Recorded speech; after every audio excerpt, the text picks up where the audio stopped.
ready to help lead football in Nigeria to the next stage. But of course, that is not what is happening. But yeah, there's a court order, and the federal government is saying something about that. We'll talk about that this morning on the show, and also look into other sport like Formula One. They'll talk about the London Marathon, of course. Also talk about some other stories from Nigeria and the fallout of Nigeria versus Algeria. Remember, we lost that game 2-1, and the coach of the Super Eagles, Jose Peseiro, is out in defense of the goalkeeper Francis Uzor. He says anyone can make mistakes. Well, what exactly has he said? We'll talk about that today on the show. It is Sports Bank. Thank you for joining us this morning. We're streaming live on our Facebook fan page. You can find us there, and do leave your comments at any point in time. Of course, share the link as well to your friends. Call them to join us this morning as we get into the world of sports. And of course, starting from Formula One this morning, Lewis Hamilton says he does not think this is the end of the world, or it is the end of the world, if Mercedes do not win a race this season, and that the team will get back to the top. Remember, the 7-time champion and teammate George Russell, they have yet to win this season with 6 races remaining to the end of the season, which is very unlikely of the Mercedes team. And Hamilton is the only driver in history to have won a Grand Prix every year of his Formula One career, and doesn't look like, it says, I do not look at it as a dry spell. I feel this year has been a year of growth. That is coming from the 37-year-old, and he was speaking in the build-up to this weekend's Singapore Grand Prix. He added, it has been a good experience for us all. There are 6 races left, so there's 6 opportunities, and we'll try to get a win. But if we do not do well, I don't think it is the end of the world. The words of Lewis Hamilton there. I remember Hamilton was involved in a title challenge with Red Bull rival Max Verstappen last season, but after the rule changes were introduced in 2022, he has struggled in what he described as one of the toughest seasons of his career. Absolutely, it has to be one of the toughest. I mean, yet to win a Grand Prix this season, which is very unlike Hamilton himself, and very unlike Mercedes. But I reckon that Mercedes would go back to the drawing board and ask how, with the rule changes, they can expect to launch another challenge next season for the world title. Same for Hamilton as well. But Mercedes are still challenging Ferrari for second place in the Constructors' Championship, and Hamilton said we just need to understand the car. Our goal is second placing. Hopefully, in the next 6 races we will do it. So they need to understand their car, and that would help them do better. That's what Hamilton's saying. But it looks like this season is out of their hands, and they can look forward to what next season holds for the constructor. That's speaking of Mercedes. And away from that, I'm heading straight into the world of athletics. Marathon, actually, the London Marathon, where 4-time Olympic champion Mo Farah has withdrawn from Sunday's London Marathon with a hip injury. It would have been the 39-year-old's first full marathon since 2019. The 6-time world champion won the big half marathon race in London earlier this month as part of his preparation. But now he said that it is really disappointing that he has done everything he can to compete, but it hasn't proved to be enough. He added that he is disappointed not to be racing in front of his home crowd, and that he hopes to return to the race in April 2023. Now, Farah, whose highest London Marathon finish was 3rd in 2018, has raced in 3 London Marathons and was a pacemaker at the elite-only event in 2020. His time of 2 hours, 5 minutes, 11 seconds at the Chicago Marathon in 2018, which is his only marathon victory, is a British record. At 39, is it about time for Mo Farah to start thinking retirement? I'm just wondering, this year has been a year of retirement for many of our super sports stars, from Serena Williams to Roger Federer. I mean, all around that same age bracket, and 39 for Mo Farah as well. Maybe his body is sending him messages at this point, and maybe it might be time for him to listen to the message. I'm just saying anyway, but you can always trust Farah. I mean, some of these athletes, you cannot know what's up with them. Sometimes, they just come back and go straight to the top, win another marathon race. It's very possible with Mo Farah, but then at 39, it might be time for him to start considering retiring from the sports. It definitely will be his decision to make and not ours. Okay, let's come back home to Nigeria, where the governor of Bayelsa State, Diri, has announced a reward package for sportsmen and women and coaches from the state that participated in different competitions recently. Now, Olympic silver medalist Blessing Fowowe, who won gold in wrestling at the 2022 Commonwealth Games, and sprinter Tima Godbless, who also claimed gold in the 4x100 meter women's relay at the African Senior Athletics Championship in Mauritius, were among the recipients of the financial award given by the governor. He announced the reward of 2.5 million naira for the 2022 Commonwealth Gold medalist, 1.5 million naira for silver medalist, while bronze medalist got 1 million naira. Now, similarly for coaches of gold-winning athletes, they will be getting 2 million naira each, while their silver and bronze medal counterparts received 1 million naira. Silver medalists silver medal winning coaches got £1 million naira, and the bronze medal got 800,000 naira. Now, athletes who didn't win a medal at all at the games, they also got 300,000 naira each. That's something to appreciate their efforts for also being at the games. Now, African Athletics Championship gold medalist Tima God Bless got 700,000 naira, while table tennis sensation Samuel Boboye, who won 2 gold medals at the African Under-19 Championship in Tunisia, received 500,000 naira. Now, the governor also motivated Bayelsa Queens, champions of the CAF Champions League Wafu B tournament in Yamoussoukro, that's in Ivory Coast, with 10 million naira in addition to $1,000 each for each of the players, and $3,000 for 3 goals for the 3 goals that the team scored in a particular game. Diriwa, receiving the athletes at the government house in Yedagwa on Tuesday, said they made Nigeria and the state very, very proud. Great to see that these athletes are getting rewards for their efforts, and I hope that will spur them on to do better in subsequent competitions. And still sticking with Nigeria, the Super Eagles of Nigeria, we lost to Algeria in the second international friendly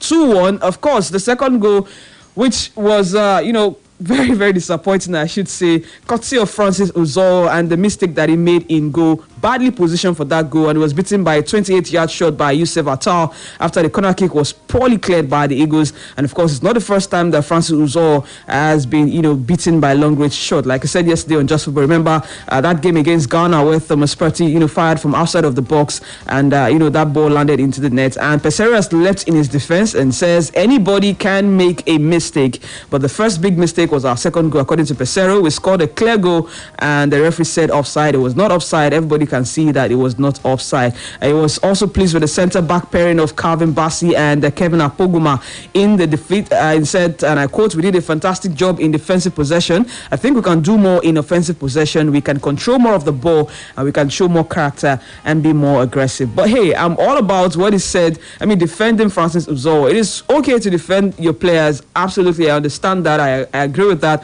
and I know where it's coming from with that. But hey, when the mistakes become consistent, I think we should start asking ourselves, what exactly are we doing to avoid such situation? First, it was with Maduka Okoye, and now with Francis Uzoho. Are we indeed covering the goalkeeping department? That is a very big note. I know many fans of the Super Eagles are actually pointing out at this point, but what exactly is the coach and the goalkeeper coaches, what are they doing? How are they scouting for more talents?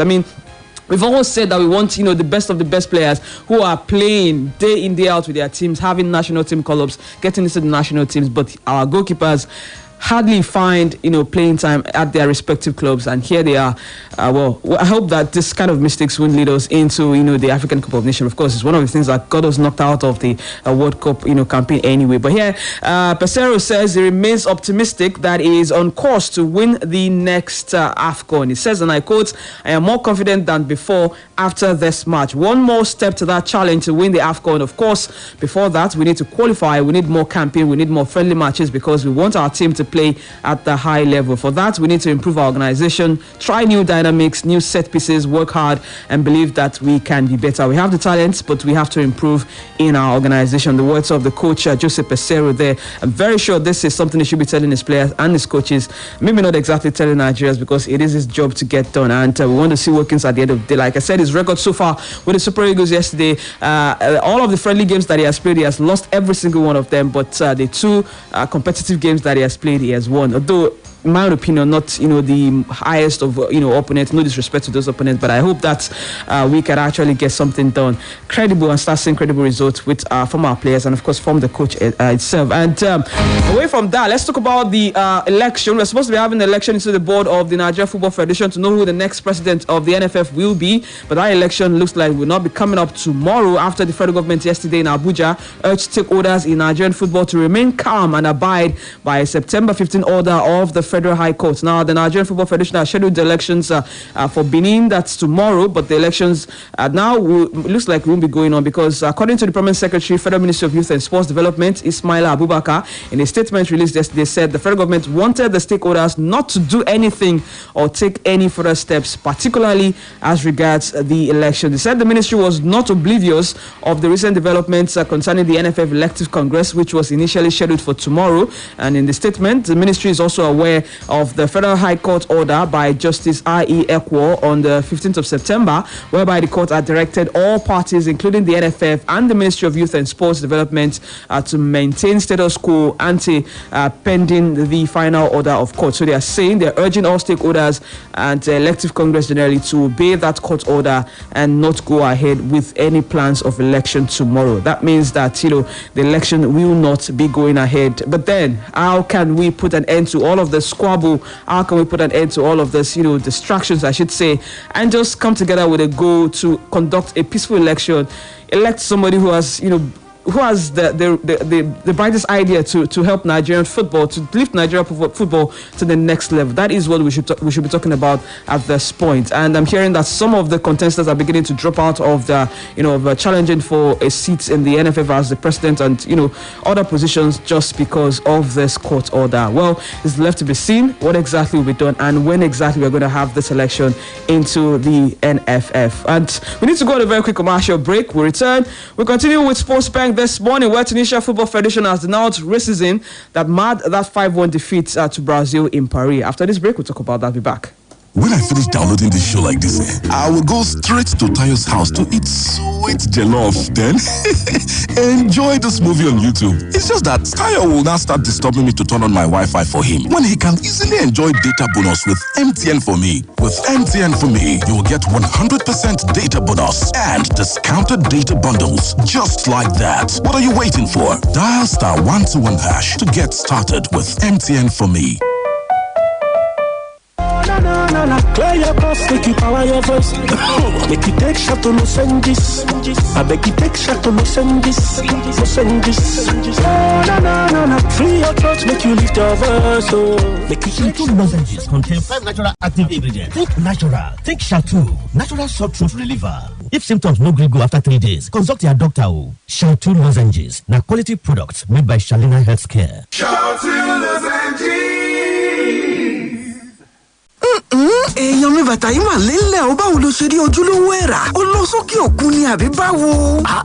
Pẹ̀lú bí ta ṣe rí yìí ọmọ àkànṣe bíi ìtajà Adidas lórí Jumia ni mo ti rà á o. Bẹ́ẹ̀ ni pẹ̀lú ọ̀pọ̀lọpọ̀ ọjà òkè òkun àti ti ilẹ̀ wa tó wà nílẹ̀ àrídájú wà pé ojúlówó ni gbogbo ọjà tẹ́ ẹ bá rà láti ẹ̀ka ìtajà ọjà náà lórí Jumia máa jẹ́. Àdùn bẹ̀ ni pé ẹ̀dínwó tó gọ̀ǹjọ́ wà lórí àwọn ọjà yìí tẹ́ ẹ bá rà lásìkò ayẹyẹ Brand Festival láti ọjọ́ 12 oṣù kẹsàn-án sọ́jọ́ 2 oṣù kẹwàá ọdún yìí ẹ lè sanwó lórí ìlà pẹ̀lú ìfọ̀kànbalẹ̀ jẹ̀gbádùn gbígbé ọjà tó bá ju $2,200 wá lọ́fẹ̀ẹ́ kẹ̀sì tún dá ọjà padà lọ́fẹ̀ẹ́ òfin àtìlànà wà o. Jumia, your everyday delivered. Wow! Your baby is here! Congratulations! Do not waste time. Put your baby to breast within the first 1 hour of delivery to give that first yellowish milk colostrum. Colostrum has all the important nutrients your baby needs to start a healthy life. Remember, put your baby to breast within the first 1 hour of delivery. This message is from the Anrin Project, Federal Ministry of Health. Milo! When the world looks at my child, they just see an energetic 8-year-old. But I see more. My Lucy is going to become captain of our school volleyball team, keep excelling in class, and do great things one day. I see a champion. So when I give her Milo with her breakfast every day, it's all part of waking up that champion in her. Don't just wake up your child, wake up the champion in her. Let Milo Active Go and the natural goodness of malt, milk, and cocoa help wake up the champion in your child every day. Milo, energy to go further. Wọ́n ní ìlera lọ́rọ̀ ṣùgbọ́n tí àti ní ìlera pípé bá fẹ́ pani lára ó di dandan káwọn èèyàn kígbe ohun rárá. Yéèpà tàbí nígbà tó wà nílé ìwòsàn tó wá ní àfi dandan kó o sàsan sílẹ̀ owó gọbọyì kó o tó lè gbà wòsàn. Yéèpà tàbí lẹ́yìn tó o gbọ́ yìí tó yẹ kó o san kì í ṣe pé ó lè fà ẹ́ lápò ya nìkan àmọ́ ó lè pa ẹ́ lára. Yéèpà ṣùgbọ́n ajá rẹ tó lẹ́ni lẹ́yìn yóò pọ̀ bọ̀ pẹ̀lú àtìlẹ́yìn àwọn alámòójútó ọ̀rọ̀ ìlera Avon HMO kò ní sọ̀rọ̀ wípé òun pariwo yéèpà torí pé níkẹyìn gbogbo wa la nílò ara wa kàn sí avonhealthcare.com báyìí láti ní ètò ìlera Avon kan fún ìwọ àti àwọn èèyàn rẹ. Avon HMO fún ìrónilágbára láti gbé ìgbé ayé tó kún bámú fún àlàáfíà. Honey, must you go? Babe, you know I'm more. fast. Besides, you can always video call me. Hey, what if your battery runs out? I've got my power bank. Hey, and when your power bank runs out? Babe, I've got my laptop. Okay, wait. What if your data runs out? Babe, you know we never run out of data. Never run out of data with Airtel Home Broadband Unlimited Ultra plans. Enjoy unlimited data with no speed cap plus extra data daily, so you never have to worry about running out. Visit www.airtel.com.ng/HBB to get started. Babe, but I just left the house. Yes, honey. It's video calling all the way. Airtel, the smartphone network. No matter what I do, you love me unconditionally. You show up for me every day, no matter when I show you. A mother's love is unconditional. Nothing serves this love better than a bowl of Indomie. So, show some love with Indomie. Show me love. You show me love.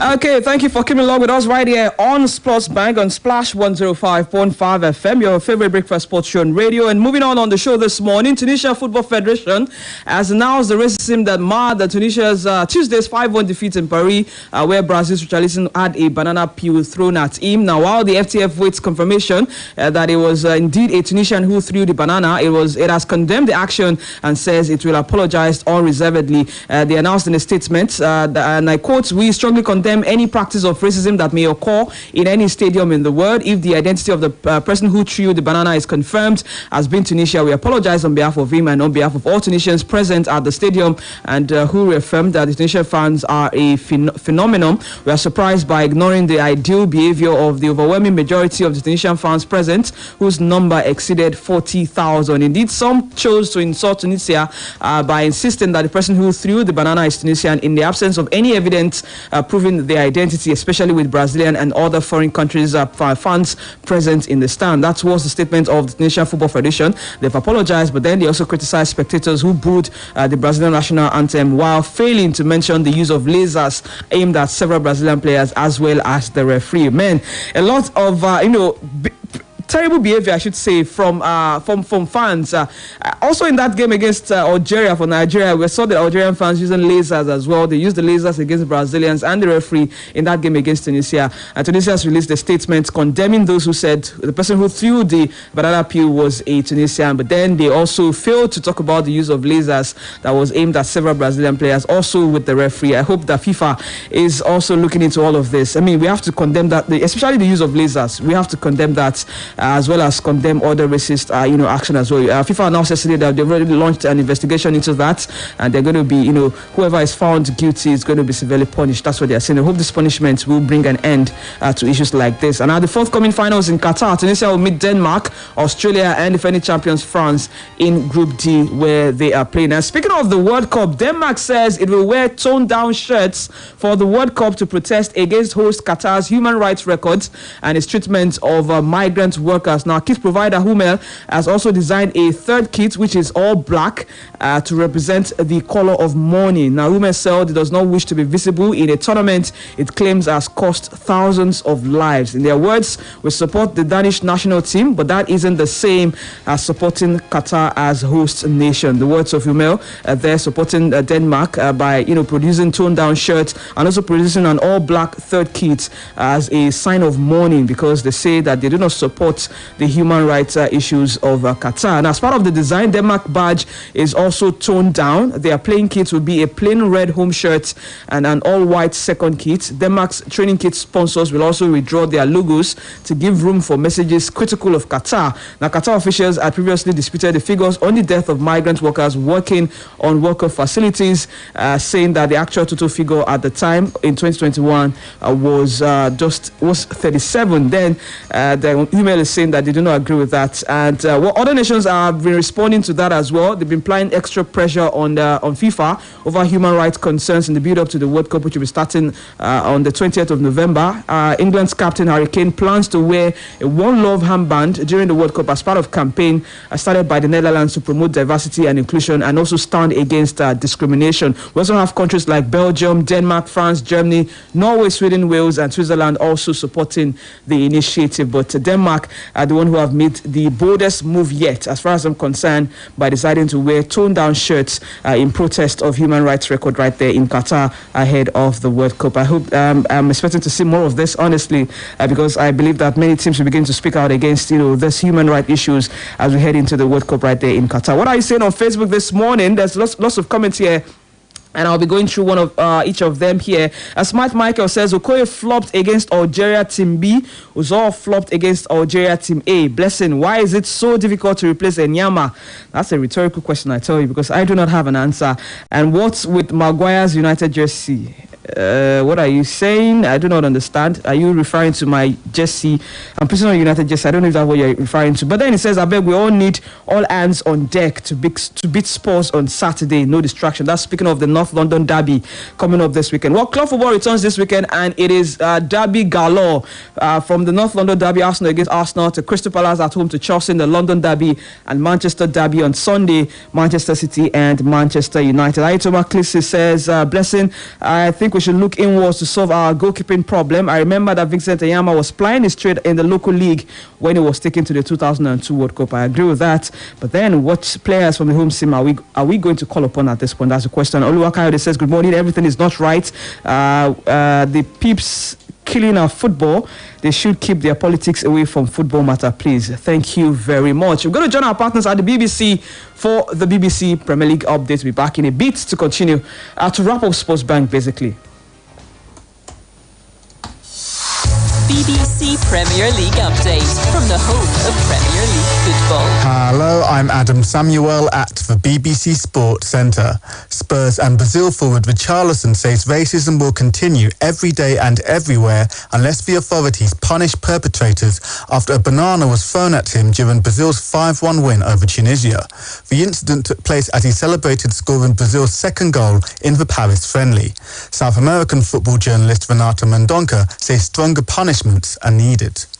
This has been a very big issue in Brazilian football. Measures that should be taken against racism, and the CBF Football Confederation has its first black president in history, Edinaldo Rodrigues, and he had a meeting today with FIFA's president, Gianni Infantino. One of the topics of their conversation was racism and how to take measures and to punish fans. I think that's the important thing. Like Richarlison said, they need to punish fans in order for them to know that this is not acceptable. Everton say defender Nathan Patterson will be unavailable for up to 5 weeks after suffering an ankle injury on international duty with Scotland. The right-back was forced off during Scotland's 3-0 Nations League win over Ukraine at Hampden Park last week. Patterson's become a regular under Frank Lampard this season and played every minute for the Toffees in the Premier League. However, he'll now miss the club's home game against Manchester United on the 9th of October and away to Spurs 6 days later. And for more football news from the BBC, go to bbc.com/football. Okay, that's a wrap for Sports Bank this morning. We'll be back here tomorrow at 7:30 in the morning with Winning Friday edition of the show. And I'll be back here on Saturday. Of course, let's talk about all of the derby games as we welcome back club football. Barcelona president Edward Romeu says Lionel Messi's return to the club as a player would be financially possible next summer. They are planning to bring Messi back. Would that be possible? Time will tell. My name is Blessing Fowowe. Enjoy the rest of your day. Au revoir. Splash FM 105.5.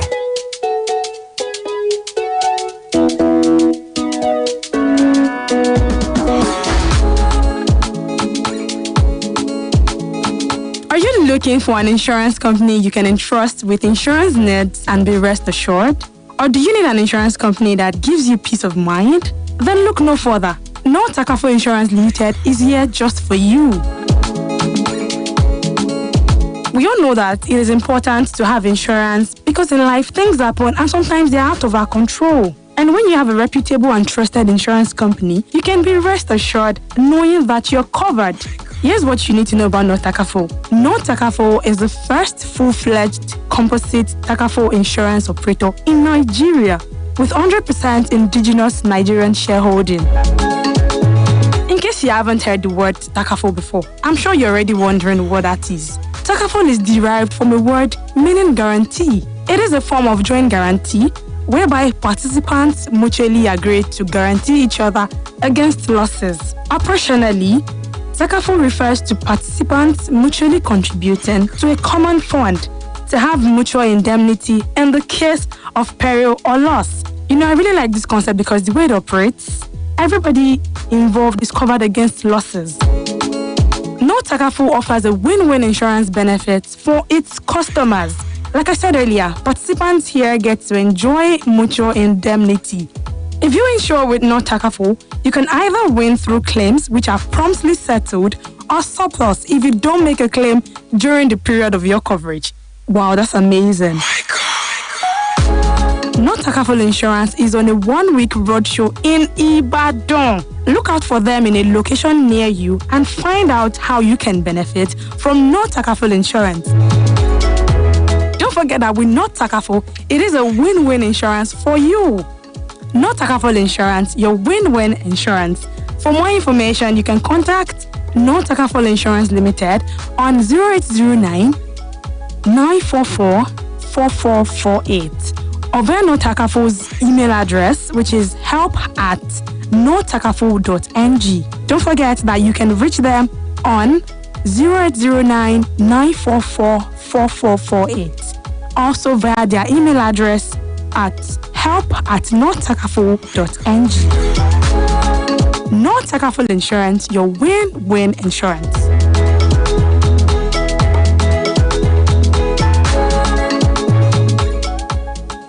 Splash FM 105.5. Cornerstone Insurance don't come again, yo. Ember month promo, don't land the air. See, if I back, they always have my back. With 1 month free, I will. When I move, they're always by my side. Oh. No matter what, then go stand. Yes, so from September 1st, 2022, make you dey enjoy ogbonge 1 month free Awoof car insurance inside our private motor comprehensive. For Cornerstone, we no go give you wahala. Visit cornerstone.com.ng or call 0700 Cornerstone. This offer go last